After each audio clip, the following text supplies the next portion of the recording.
Well, hello there. We are recording today's episode a little early because I will be on vacation the first week of May. So as of April 29th, there are 192 days until the midterms and 997 days until the next presidential inauguration. Maybe. If the Republicans take over, we might be looking at impeachments. More than one, and for real reasons this time. We'll get into that with Merrick Garland testifying in the Senate. Homeland Security Secretary Mayorkas might be facing impeachment of his own after his testimony in the House. Oh, and hair is definitely on fire with Elon Musk acquiring Twitter. We'll touch all of those bases. And we're going to welcome a new sponsor on this week's Dale Carter's America. From the heart of flyover country, he's not on the far right, and he's certainly not on the far left. Like you, he's somewhere in the middle. This is Dale Carter's America. With Kurt Wheeler, I am Dale Carter. He's wearing his Dirks for Congress T-shirt. My man. Is Ryan running again? I don't know. I keep in touch with him occasionally, but all right. I just like repping the shirt. Yeah. And nothing else was clean, maybe. I don't know. Yeah. Is that the deal? Too. Yeah. Welcoming a brand new sponsor, a dear, dear friend of mine, Bob Watson, State Farm agent in Blue Springs, one of the early fans of our podcast. And from the very beginning, he was like, how do I get involved in this? I love what you guys are doing. I want to get involved. And so we welcome him on board as a new sponsor. Yeah. And we're happy to that our sponsors are active in the community, that we are obviously reaching a wide range of people, but we are very community kind of involved here, and we are keeping in touch with business owners and your State Farm agent and everything else. So we definitely take pride in that. We're happy to have Bob on board. Well, if you need a State Farm agent, Bob Watson is a great guy. If you need an insurance agent at all, Bob Watson is the guy. 816-229-7878. I have known Bob since I moved to Blue Springs 27 years ago. Bob has been a hometown agent in Blue Springs for 48 years. When stuff goes wrong, okay, when you have a wreck, I get that there are all these cut rate people out there, the 1-800 numbers and yada, yada, yada. But when shit starts going south, you want to be able to call a guy and that's Bob Watson. Yeah, absolutely. All right. So, and I'll tell some stories about Bob. Bob and I go way back, and he knows a lot of dirt on me. And before he can tell you it, I'm going to tell you. I was going to say, it sounds like we need to have him on. Yeah. So, and we should. Good guy. We'd love to have him on here at some point. But let's get to the news of the day and the news of the last week. I mean, there's a lot of it. In fact, Supreme Court decision, prayer in school. Okay, prayer in school is not allowed anymore, right? In a public school. Yeah, but I mean, there's obviously some nuance there. Are you talking about the football thing? Yeah. Joseph Kennedy, a football coach, and from my understanding, at football games, he would himself go to the field and kneel and pray. Yeah. He didn't make anybody else do it. Right. He would do it on his own, right. And that has made it all the way to the Supreme Court. And I went to a public high school, and I guess it's okay. Statute of limitations is probably done. My football coach is dead anyway, so they really can't do anything to him. But at a public school, before every game, he would gather the team around, and we would say the Lord's Prayer. Yeah. At a public school. I think that's great, man. I think we need more of that, to be honest. Late as 1981, we were doing that. Yeah. There goes the sign. There goes the sign. All right. Let me set that up real quick. You should leave this in. This is good. This is good stuff. This is good podcasting. Right? Yeah. Good TV. Good TV, folks. I'm not sure it's good for just the audio portion, but it's good for the right. Is it straight? YouTube. Hell, I don't know. Straight enough. Straight enough. As straight as we need it. Yeah. So it was interesting that the justices, did you follow any of the debate in the court? No, not really. Yeah. I just read some stories about it, and I mean, I have my own opinion of it, but yeah. They were like, well, what if he wants to gather the team together to pray, and you feel pressure if I don't pray with this coach, I don't get to play. Well, that's clearly not the case. Or right? I get to pray, and that means I get to play. Right. Well, that's clearly not the case. I mean, I think from what I understand, it was completely voluntary. Yeah. And, plenty of students are going to want to do that. Maybe some won't, and that's fine. They don't have to. Well, peer pressure then. It's like, if little Johnny doesn't come over and pray, then again, maybe Johnny wants to play on the girls' team. I don't know. It's a different time in our world. Well, like I was saying before, I think maybe we should be bringing back some of that stuff into the schools. Seriously, think about it this way. We have substituted legitimate religion with the religion of the left. You can go to any high school, and I've been to many in this area, including, and they've got the gay pride flag up. They've got Black Lives Matter propaganda up in the classroom. That is its own religion. It's the religion of allegiance to leftist social causes. And so they're allowed to do that. They're allowed to put the gay pride flag in the classroom. They're allowed to, put all this stuff into the curriculum. Why not let a coach lead prayer at a football game? It seems pretty, minor, honestly. Well, I had some hope that Governor Kelly's veto would be overridden in Kansas on the transgender athlete bill, a.k.a. boys playing on girls' teams, which is essentially what it is. It was overridden by the Kansas Senate, missed by 3 votes in the House. So that's going to be the law of the land in Kansas. Kelly vetoed the bill earlier this month. She said the new law would harm students. And I was kind of wondering what the harm is. So little Johnny decides he's a Jane and wants to play with the girls' team, and you sit him down and say, that's not going to happen. Yeah. So the harm is to little Johnny. Never mind the fact that the girls' team now is going to have boys with boy parts in the locker room. Right. Yeah, it's interesting, whenever they talk about harm, first of all, it's not really harm. You're not being harmed if you can't play on, if you're a boy and you can't play on a sports team with girls. That's not harming you in any way. Well, it is harming the girls, like you just said. But they never talk about the harm of the actual party who is being victimized, which in this case is the female athletes, the same goes for plenty of other things. They'll very narrowly define, the victim type narrative and then just ignore everyone else who's actually being victimized by it. Well, these are all right in a row here, school things. Did you see this? Grain Valley School District removing stickers and cards that some high school teachers put up to notify students that they could feel safe approaching certain teachers with personal LGBTQ questions. It just goes on, man. And the scariest thing about it. You cannot make this up. The scariest thing about it is that in a lot of these schools, and I'm not sure if this applies to this school or not, but it is happening on a broader scale across the country.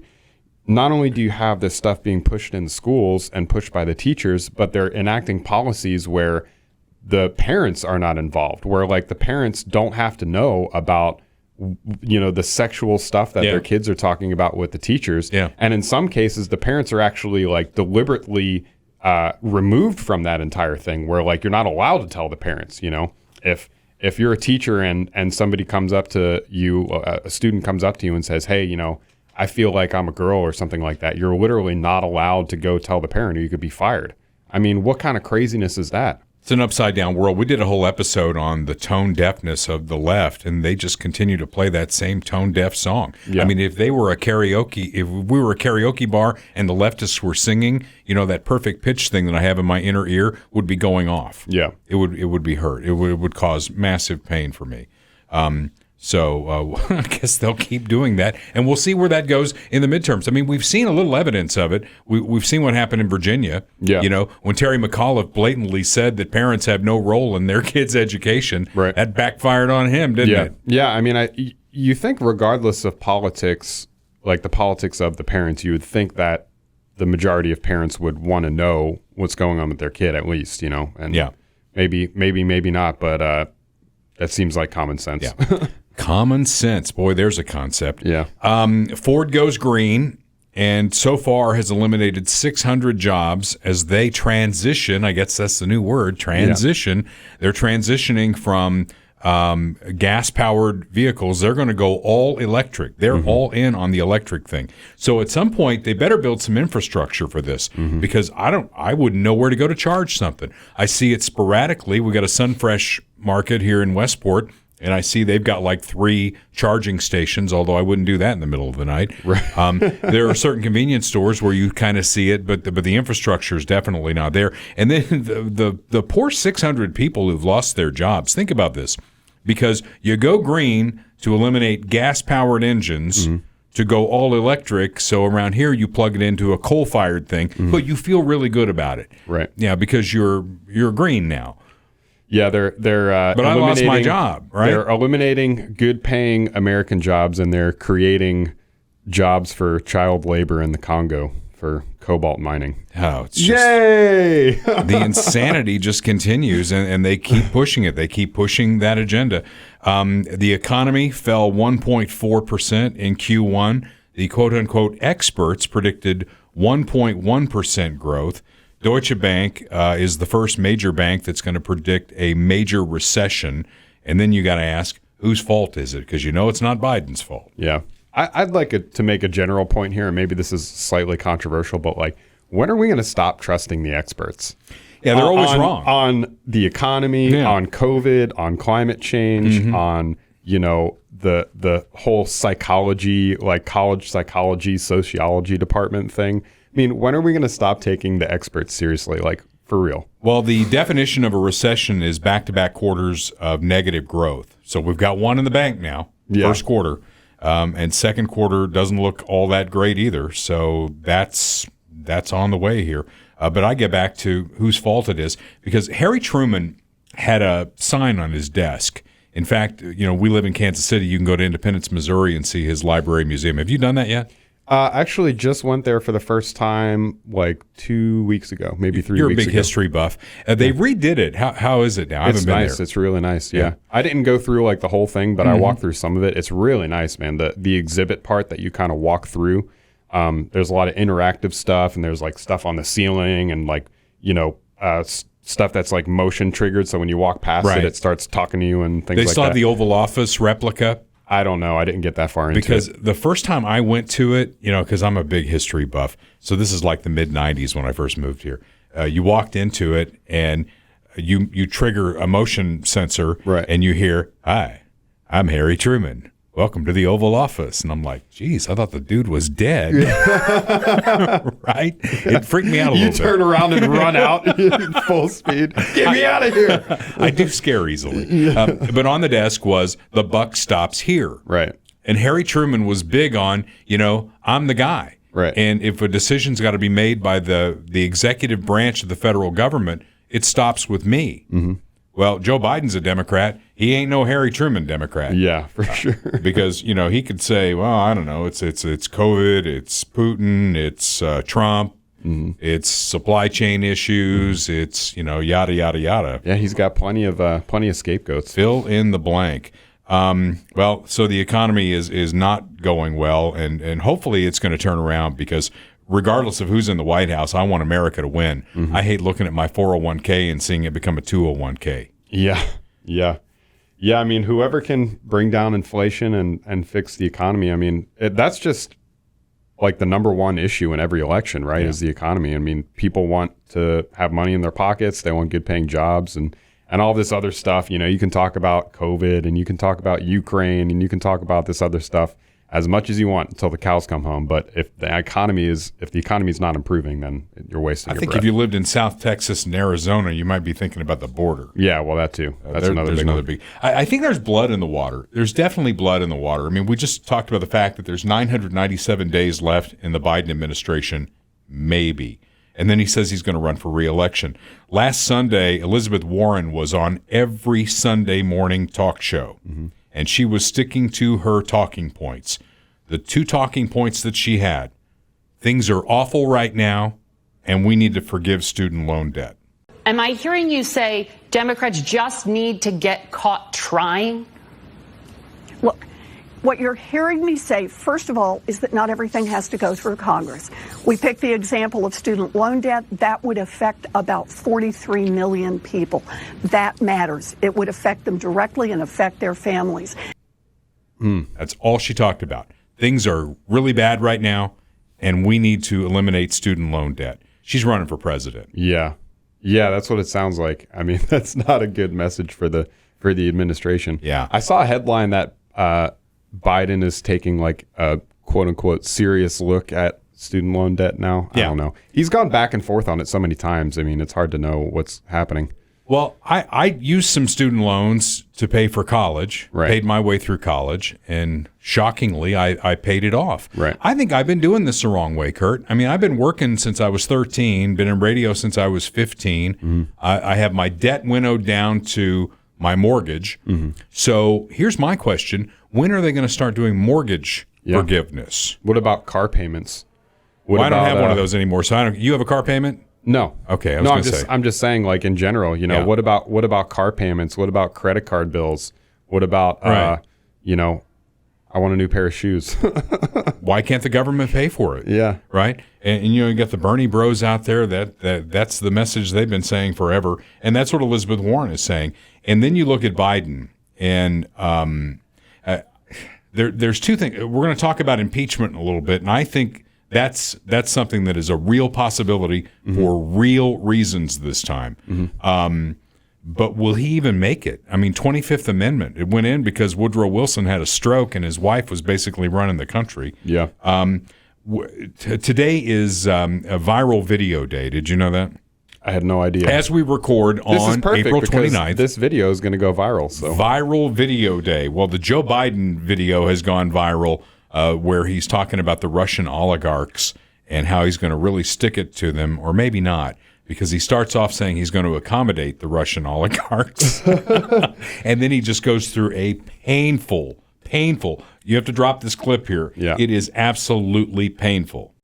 In addition to this supplemental funding, I'm also sending to Congress a comprehensive package that will enhance our underlying effort to accommodate the Russian oligarchs and make sure we take their ill-begotten gains. We're going to accommodate them. We're going to seize their yachts, their luxury homes, and other ill-begotten gains of Putin's kleptocracy. Kleptocracy and the guys who are the kleptocracies. You feel the pain? well, I don't know. It's uncomfortable, man. It's uncomfortable watching him talk. It really is. There's been like 3 or 4 really bad ones, like in the past week and a half alone. This kind of thing doesn't get better. Yeah. When you get to this age and you've Yeah. got cognitive issues, it does not get better. Yeah, totally. It gets worse. So, you know, I don't know. I hope he's going to be okay. I don't wish him any ill will. I really don't. Yeah, of course. But he's the president of the United States, and when he speaks, the world is supposedly listening. Yeah. And Republican or Democrat, I want somebody up there who seems like they're in control. Yeah. When he speaks, the world is scratching their head in unison. and that's not a good thing. That's a dangerous thing, actually. Yeah, for sure. Very dangerous. For sure. I'd rather have someone shooting from the hip like Donald Trump did than somebody who can't even speak English. Yeah. Well, I used to worry, George W. Bush would torture the English language. Trump sometimes would be uncomfortable to watch. Yeah. But at least you felt like those guys were in charge. Yeah, remember when everyone made fun of Bush because he said a weird thing once or slipped up on words here and there, Right. and everyone was like, "Oh, he's such an idiot." Yeah. Now look at what we have. It's a million times worse. and he's got the cover of the left, Yeah. at least for now, in the media, that they're not really going to drill down on this. I mean, if this statement that you just heard was made by Donald Trump or a Republican, there would be wall-to-wall coverage on all the major networks. Yeah, they'd literally already be talking about the 25th Amendment. Well, I'm talking about it. I know, and they did when Trump was president. They were like, "Oh, he's unhinged. He's clearly suffering from mental issues. He's not fit to be president," which they had no evidence for. But now, of course, there's plenty of evidence for it, and nobody wants to talk about it. Yeah.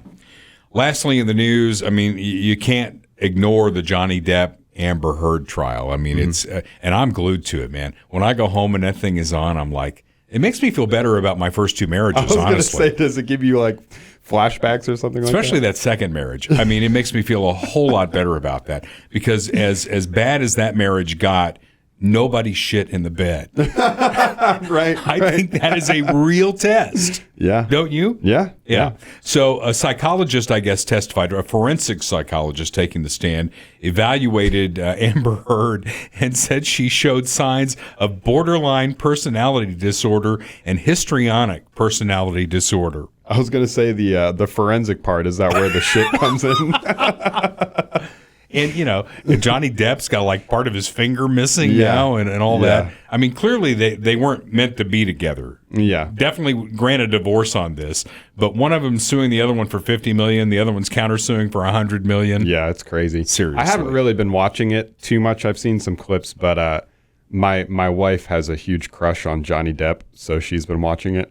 And it's really funny, man. And yeah, like this woman is just nasty beyond all belief. It's crazy. I think he's available. Yeah, well, I guess he is now. But yeah, it's crazy, man. Just the level of vitriol and just hateful vengeance that can be enacted by the human female. It's ridiculous. Yeah, males never go there, right? No, of course not. So here's the question. I mean, if someone shits in your bed, do you throw the sheets away or do you wash them? I don't know. I'd probably throw the shit at her, maybe. Start slinging shit. Boy. Has my vacation started yet? I think it may have. Yeah. All right. Before we get into the meat of the matter here, Funhouse Pizza, where if you're going to go to the restroom at Funhouse Pizza, either in Lee Summit or Blue Springs, same rules apply. Yeah. Go into the restroom to get that done. Right. Yeah. Yeah. Jim Dingman does not have a lot of patience for people who would do what Amber Heard did in Johnny Depp's bed. Absolutely. Yeah. Do not try that at Funhouse Pizza. That will not fly. Although, if you're looking for your first job, something, and again, not something that's going to be a career for you, but if you're in school and, I'm sure you did that when you were in school. Mm-hmm. You had odd jobs. I had odd jobs before I got into the radio business. Yeah. He's got good paying jobs at both locations of Funhouse, and he can't seem to find enough people to want to work. Yeah, and it could be a career. I mean, you never know. Stranger things have happened. But as far as entry level jobs, I worked in the restaurant industry when I was in high school and beginning of college and things like that, and I was not making anywhere near what he is offering for. What is he offering? I think it's $13 an hour starting. Wow. Which I was making. I was a busser at a restaurant at a sports bar when I was in freshman in college. I hated it, but I was making like $8.50 or $9 an hour, something like that, plus tips. But you hardly got any tips because it was all distributed, evenly and all that. But and that was not really a good environment. Funhouse Pizza is a much better working environment. Got fun in the name. Yeah, the people are nicer.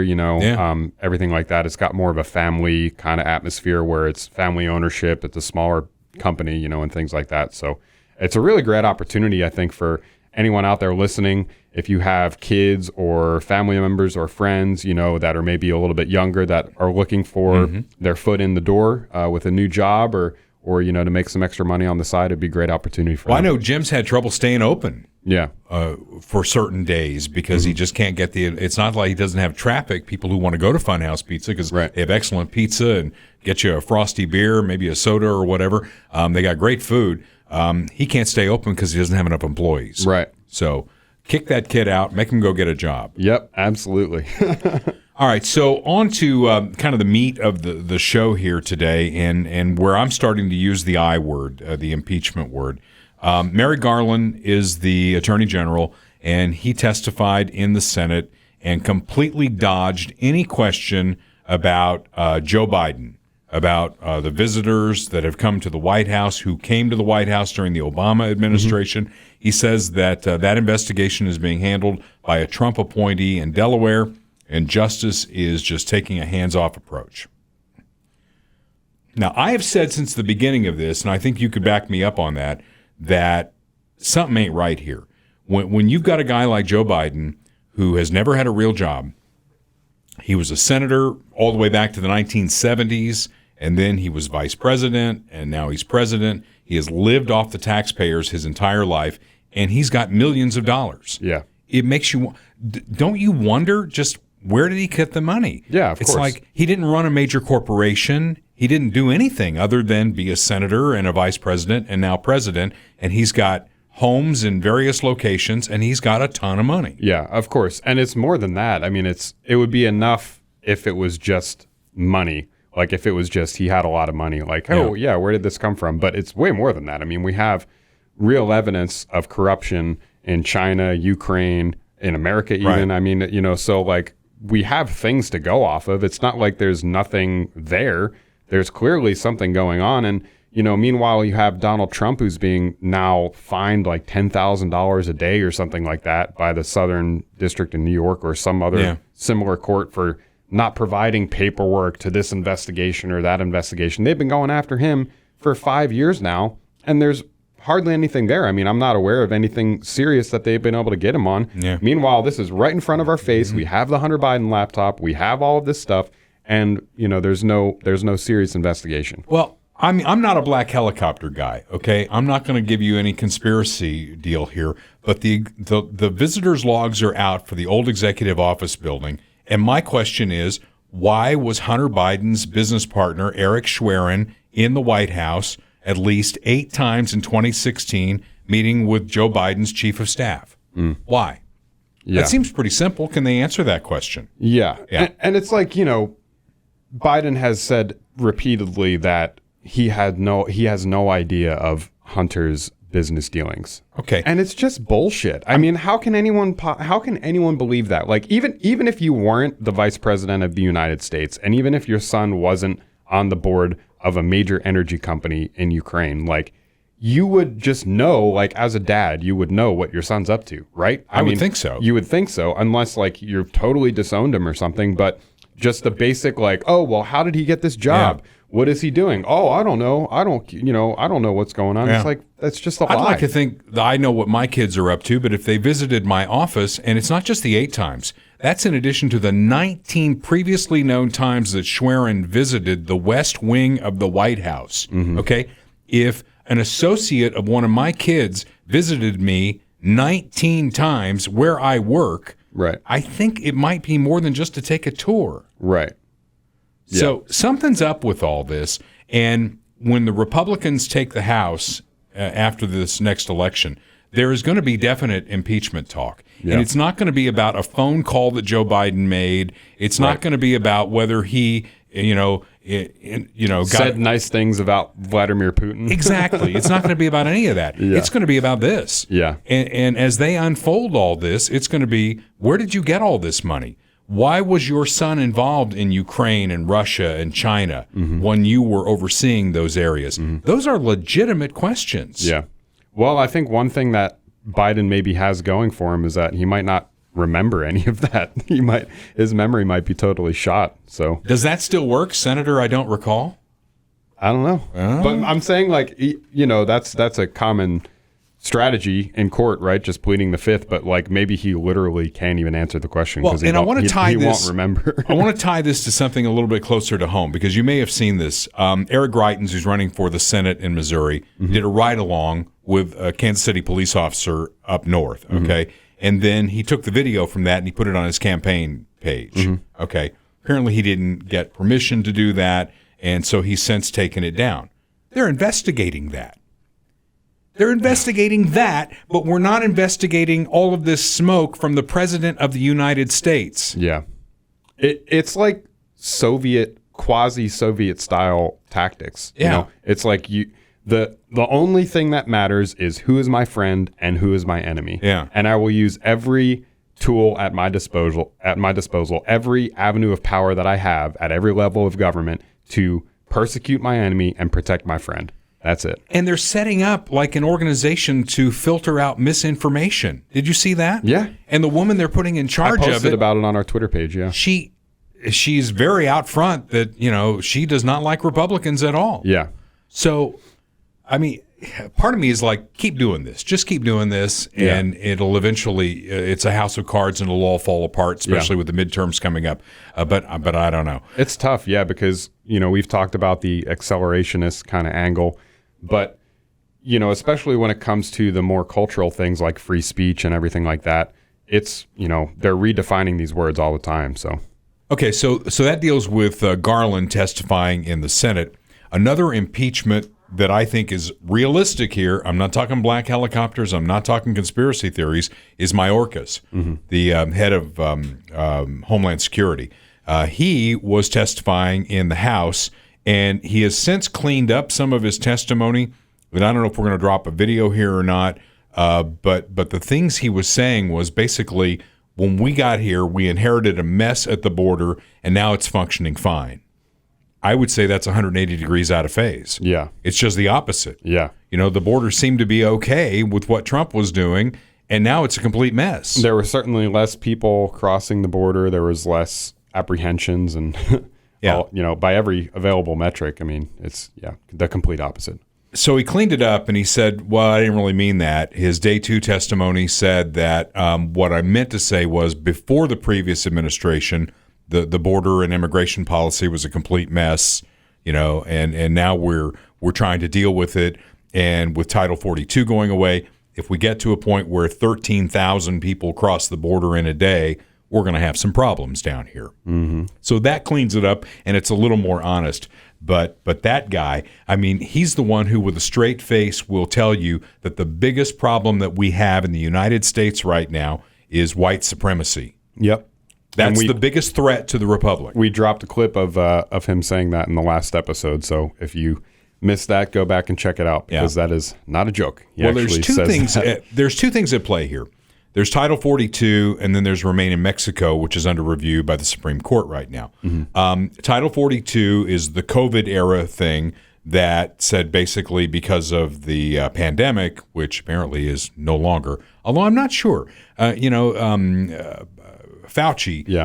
has said it was over, and then he said, well, maybe it's not over, maybe, who knows? Who knows, man? I don't know why anyone listens to that guy. We don't know what's going on with that. But Title 42 basically tried to hold back that surge at the border, and now the Biden administration, over the objections of Democrat congressmen in that area, is saying we're just going to let that go by the wayside. Yep. That seems to be the case. Okay, so then you've got Remain in Mexico, which the Supreme Court is reviewing right now. Which Biden says he is completely against, right? He's completely against Remain in Mexico. Mayorkas, completely against Remain in Mexico. And Mayorkas was testifying. He said, there are like rapes going on. There are murders going on. Mm-hmm. And my first thought was, so you want to put that in the United States? Yeah, let's bring those people here. While we determine their status? It's like, hey, you know what? We're going to give you this slip of paper. Come back if you want to. Right. Yeah. That's not going to happen. That's an interesting point, because does that mean that he agrees with Donald Trump? Because remember when Trump said they're not bringing their best, they're bringing rapists, they're bringing murderers? I mean, that was just objectively true. Does he agree with Trump now? I suppose so. So I came across this that I thought was very interesting about Remain in Mexico. This is a story that was in the Wall Street Journal. President Biden, on his first day in office, directed his Department of Homeland Security to review whether to terminate or modify Remain in Mexico. DHS ended the policy last June.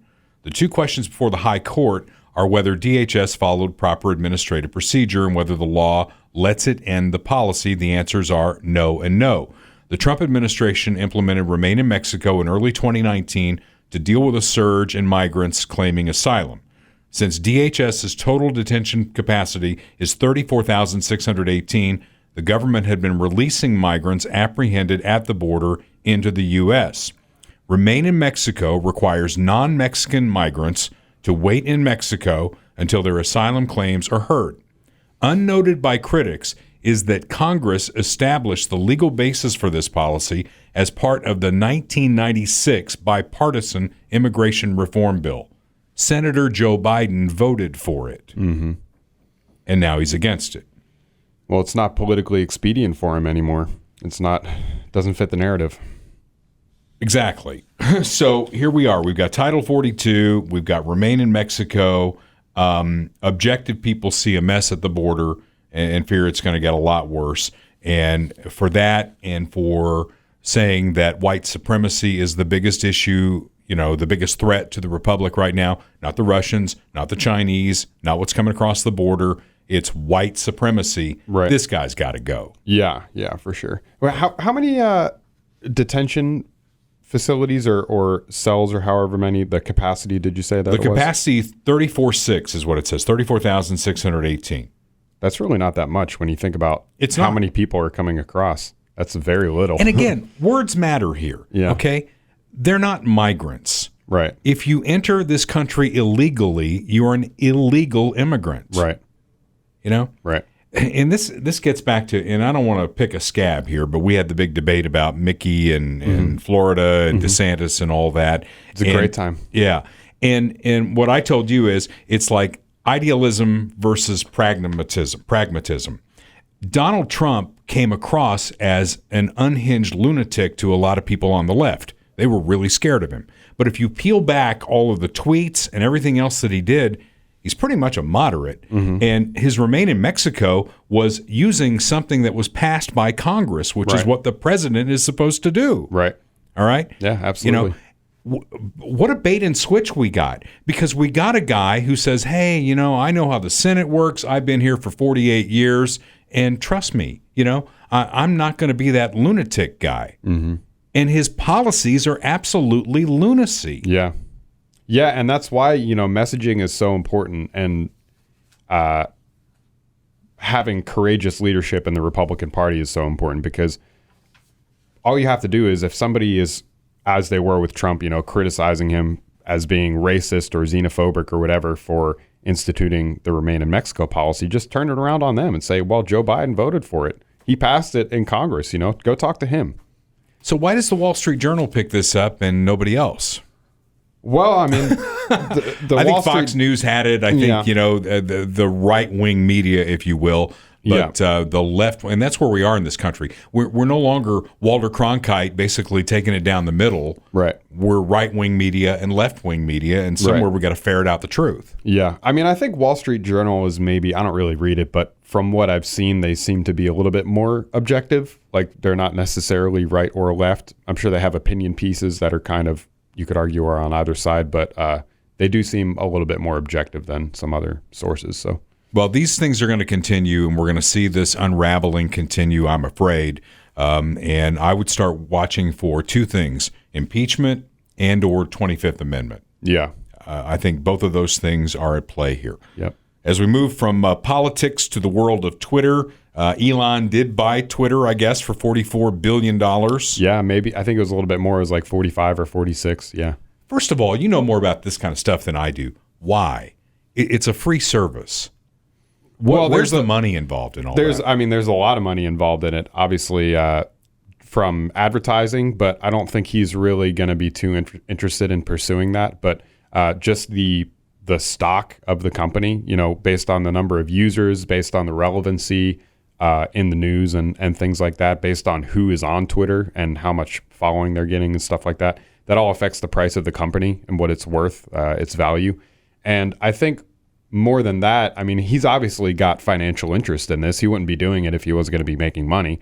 But I think that he is also seeing what's going on at Twitter and seeing what's going on with big tech, more broadly speaking, censoring conservatives, pushing, just falsehoods and really degrading the culture in a lot of ways. And I think he wants to do something about it, which is very admirable. And, Elon Musk is not like a right-wing guy. I mean, from what I can tell, he seems pretty moderate, honestly, like pretty middle of the road, but he's got a sense of humor. He knows the truth when he sees it. He's not afraid to see or hear people that disagree with him. And he thinks that people should be more or less, under the umbrella of what's legal, to say that people should be able to say whatever they want. And I happen to agree with that. Well, he's African American, too. Yeah, he's the first. As you pointed out, I didn't know that. I looked it up. It's like he's from South Africa. He's an African American. Yeah. He put out a tweet yesterday I thought was really interesting. Elon Musk, he's been all over Twitter because I guess he's going to own it. His Twitter so feed is why not? fantastic. It is like top tier. It's reminiscent of Donald Trump's Twitter feed. Did you see the stick figure thing that he put out, though? Yeah. Basically, where the right has always been where the right is. He's always been in the center. And he says the left has gone here, has gone here, has gone here. Yeah. So it's kind of like the old thing that Ronald Reagan said, that he started as a Democrat and he didn't leave the Democrat Party. The Democrat Party left him. Right. So I think that was the message that I got out of that from Elon Musk. But there are a lot of people with their hair on fire. Elizabeth Warren, again, she's running for president. Man, would she be? I just can't even fathom. A nightmare. I can't fathom it. But the good thing is we would have like authentic Native American cooking, at the White House for every meal. So she could check that box. Yeah. The first Native American. She's got the high president. cheekbones. Yeah, exactly. She says that Elon buying this is dangerous for democracy. What the hell does that even mean? I have no idea. Dangerous for democracy. I thought this was funny too. Other libs out there are saying Elon could slow down feeds and favor Republicans. Wonder where that idea started. Well, you know what they're afraid of? I mean, they're afraid of losing their grip on power, But think about this again. Elon could slow down feeds and favor Republicans. Hector Projector? Yeah. I mean, were they doing that to Republicans? Yeah. I saw somebody who said, well, with Elon Musk at the helm of Twitter, he could censor political opponents and people who are running for office, he could remove from Twitter. Exactly. And I'm like, you mean like the freaking president of the United States? Yeah. Is this a joke? And Rob Reiner, have we talked about this yet? No. I don't know. Okay. Rob Reiner, who is famous for All in the Family, right? Meathead. He was Archie Bunker's son-in-law or whatever. He put this tweet out, and I love John Rich. John Rich of Big and Rich. Yeah. He's another guy you should follow on Twitter. Yeah, I do. He's a great guy. Yeah. So anyway, Rob Reiner puts out this thing of like, will the criminal be allowed to tweet again and blah, blah, blah, blah, blah. The criminal this, the criminal that.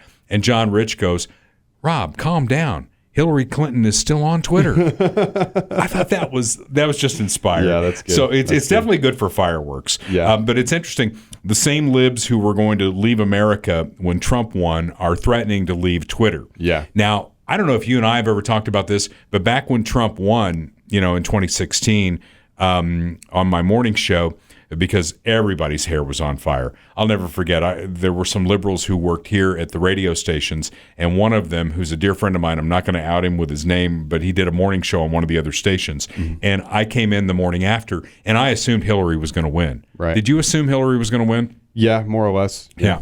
So I woke up at like 2, like I normally do. I went to bed, and I wake up at 2, and I see on the news, Donald J. Trump, 45th President of the United States, and I went, holy shit, he did it. And then I get to work, and this liberal friend of mine looks like his dog died. I mean, I've lived through Democrat presidents before. I lived through 2 terms of Bill Clinton and Barack Obama, and I don't think I ever looked like my dog died. Right. Maybe I felt like I had to work a little harder, be a little better at my job because of the taxes they were going to charge me, but I don't think I ever looked like that. This guy looked like his dog died.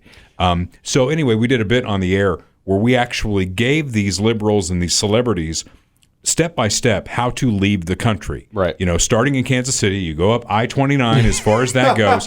Scott Brown was on the air with me, and it was hilarious. It was great radio. Yeah, right. I bet. So, and we played a song parody this week set to Paul Simon's 50 Ways to Leave Your Lover, 50 Ways to Leave Twitter, which is hysterical stuff. Because if they're going to have these histrionics, we got to poke fun at them. Yeah. Well, I will say it's definitely easier to leave Twitter than it is to leave the country. So I think maybe more people will actually. I don't know Twitter. that that's true and you're going to show me how to do it because back when I got in a little hot water because I tweeted something about Colin Kaepernick and the Chiefs came down on me because I'm the stadium voice of the Chiefs. Right. Because Channel 5 made me the spokesperson for the Chiefs. I'm like, why the hell did they do that? And I said, you know what, this Twitter thing, I don't really need to be part of it. So I got back on Twitter with all this talk about it, and I set up a new one because I just want to start from scratch. My old one is still there. How do I get rid of it? You just go into your settings. I mean, we'll do You it can later. talk me through it? Yeah. Okay. Yeah. But I mean, there already have been a few people that have left, that have quit Twitter.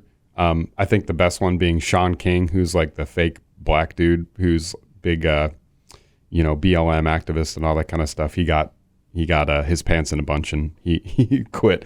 But it's all virtue signaling, man. And but it is hilarious. I mean the total hair on fire thing, like you were saying, and that was honestly one of my favorite things about the Trump presidency was just how triggered everyone was all the time. Like, it's just entertainment. It's just endless entertainment. You know, people freaking out over everything that he says. And, you know, the classic meme. I shared the meme on our Facebook page with Elon, like in The Lion King. He's holding up the Twitter logo. And then it's like that lady from the Trump inauguration where she's like, no! I didn't know what that was. I saw that on Facebook. It's one of the most classic videos of all time. Donald J. Trump is now president of the United States. President Obama is the ex-president. And Mr. Trump, for the moment, steps to listen for the inaugural address. What a great honor to be able to introduce for the first time ever anywhere the 45th president of the United States of America, Donald. Tap on the shoulder. Adjust the microphone as you told, man. And just stuff like that. I mean, I eat it up. I cannot get enough of it. Well, and then, you know, we talk about Elon Musk, you talk about Tesla, and I guess that's where his money comes from. Right. Right? Okay. Yeah, I think probably over 50%, but I don't really know. Well, this was earlier this week when the stock market was way down again. Tesla falls to $890 a share. And what that cost Elon Musk out of his own personal net worth was $25 billion. Yeah. One day, $25 billion. And the next day it went down again, so it was even lower. Yeah. You figure he needs $44 billion to buy Twitter. Is that going to put a ding in his... Well, it's not just his money, though. Like, that's the other thing is it's not like he's just writing a personal check for $45 billion. I mean, he has a whole team that he's putting together. He's getting investors involved and things like that. It's not just his money. And I will say, you know, you brought up Tesla, and I think if there's one negative thing to say about this, because I really do like Elon Musk, and I think he's, you know, broadly speaking, a good force in the country and in the culture right now. But, you know, a lot of his money has come from Tesla, and Tesla is funded by taxpayers. I mean, they get tax benefits that it's like the Disney thing, but different. But Tesla gets tax credits for selling their cars. And that is why... Because it's part of the green agenda. Right, exactly. And that's a big part of why he was able to sell so many Teslas is because they spend, you know, they're not cheap to make. And if they were actually going to sell them at a market rate, they would be much more expensive. And they're not cheap to buy. Right. But they would be already, I mean, they would be more expensive if he had to actually sell them legitimately on the free market. So there is something to be said about that, you know, that there's some sort of kind of government partnership cronyism type thing happening there, which is definitely troubling. But I don't think that takes away from him as a person. You know, I think he's doing the right thing here. Yeah. Well, I don't have a Tesla, but I have a couple of friends who do, and they are not cheap. Yeah. They're fun. Yeah. Have you driven one? I've not driven one, but I've ridden in one before. They're kind of fun. We'll see where that all goes. But as Joe Biden says, if you buy an electric vehicle, and they're pretty expensive, you can save $80 a month on gas. Yeah, that's very true. I mean, I'm not a math major, but even I get that. So we'll continue to follow all of these stories and tell you a little bit more about our good friend Bob Watson, State Farm agent, 816-229-7878. You know, if he weren't the great guy that he is, and he is a fantastic guy, he's also got Jake on his team now. He's got Patrick Mahomes on his team now. I mean, State Farm is kind of cool again. It's cool to be on State Farm. I've been on State Farm since I could remember. I mean, my stepdad had a State Farm agent in Indiana, and then I moved to Connecticut for the radio career. And, you know, Connecticut is kind of like Hartford, Connecticut is like the insurance capital of the world. And for some reason, they have no State Farm agents in Connecticut. At least they didn't in the early 90s. I don't know if they've fixed that. But because I was a long-term client with State Farm, they let me stay with State Farm out of the corporate office. And then I moved here, and I said, okay, I'm still State Farm. Who do I go see? And they sent me to Bob Watson and his team. They're just incredible people, and they have been with me through a lot of stuff. And one story that I will tell that Bob will get a kick out of, I'm sure. Okay, I went through a period with my second wife where we both totaled our vehicles. I mean, almost bang, bang. We totaled our vehicles. And then I had this deal where I have a bit of a lead foot, had a little bit of a lead foot. I want to make sure we're clear on that. What I've learned, Bob is listening. Yeah. He doesn't anymore. What I have learned, is that when I come to work at like 3 a.m, I'm one of the few people out there on I-70. Right. Okay. So I've learned the value of cruise control. Right. Okay. I set it at 5 over from Blue Springs until just on the other side of the sports complex. Mm-hmm. And then I pull that sucker down to like 59. Mm-hmm. And people whiz by me left and right, but I don't care. I've never been stopped since I've started doing that. So anyway, I got so many tickets, Kurt, that I got this letter from the state of Missouri that says if you get one more, you're going to be walking. They're very serious about that. Yeah. So then I got a call from Bob. Bob says, Dale, I think we need to have a chat. And so I go into his office, right? And I didn't know him as well then as I do now. I mean, we've been through a lot together. When I did high school football, Blue Springs South on the radio, he was our stats guy. So I got to know Bob very well doing that. Bob has me sit down, and he's looking at me over his glasses, and he's like, they really don't care about totaling the vehicles. They get that. That kind of stuff happens. But when you get this letter and this letter, and you got this ticket over here, and you got this ticket over here, they start to pay attention to that. Yeah. So, son, you need to take your foot out of the gas pedal. Yeah. Dale was a wild man back in the day, if you can believe it. A wild driver, no doubt. But Bob Watson has been there for me. He's covered my house. I have homeowners insurance with Bob Watson. Just a fantastic guy. And again, like I said earlier in the show, there are companies out there where you can call an 800 number and you can get car insurance with this or that. But I personally, and I think a lot of people who believe like we do, you want a guy, okay? You want a guy that you can call and say, hey, something bad has happened and help. Yeah. Or give me advice on what I need to do. Bob and his team do that. Yeah. So they're on Main Street in Blue Springs. He's been there for 48 years. Crazy. And he's still going. Yeah. And how big of a range does he have? Like, what areas does he cover? I'm not sure. I mean, I think call him and find out. Yeah. I mean, he'll tell you. I mean, he will. He's very accessible, and just give him a call, and you can ask him all the questions you want. Tell him that you heard him on Dale Carter's America. Well, he's a great guy. You had a chance to sit down with him. We met with Bob, and he's a guy who's in his 70s, but he is very engaged. Yeah. And he's very concerned about the future of this country, as we are, which is why he's part now of Dale Carter's America. All right, before I go off to Florida, I want to tell you about a sheriff down in Florida. This is one of my favorite counties in Florida, too, Santa Rosa County. It's on the panhandle of Florida.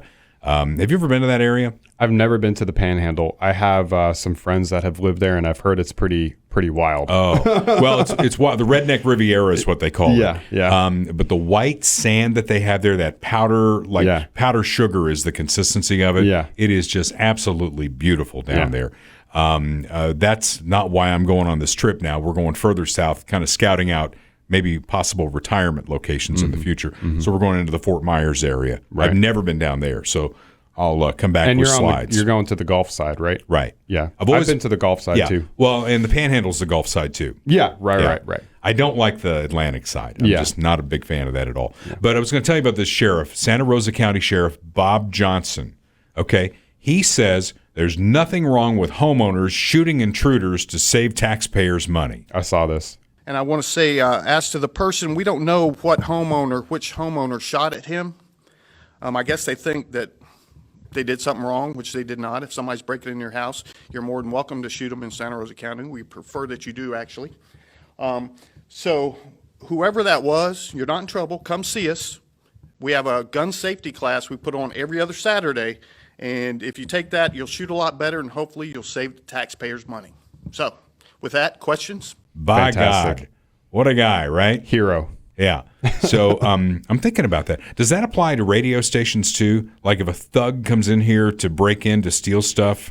Well, I mean, am I in my rights to shoot them here? Castle Doctrine does apply to your workplace. And it also applies to people that are in your home that are not the homeowners. So like if I came to your house and, with permission, obviously, like I came over for dinner or whatever, and you were like, oh, I forgot sugar at the store, and you went out to the store to get sugar, and somebody tried to come in while you were gone and I shot them, that would be covered under Castle Doctrine. All right. Well, Florida has the stand your ground law. A resident faced with an intruder can use or threaten to use deadly force. And Sheriff Bob Johnson says, save the taxpayers some money and just take care of it yourself. Yeah. What's wrong with that, man? Seriously. I don't see anything wrong with that. Well, I think on the left, they might have their hair on fire about that. Yeah, well, that's fine. I'm back next week with slides. Until then, this is Dale Carter's America. The views expressed on Dale Carter's America are Dale's and Kurt Wheeler's. They do not necessarily reflect the views of KFKF or Steel City Media. Comments can be sent to dalecartersamerica@gmail.com. Check back for weekly episodes. Subscribe, spread the word, and give us a 5-star review. Thanks for being a part of Dale Carter's America.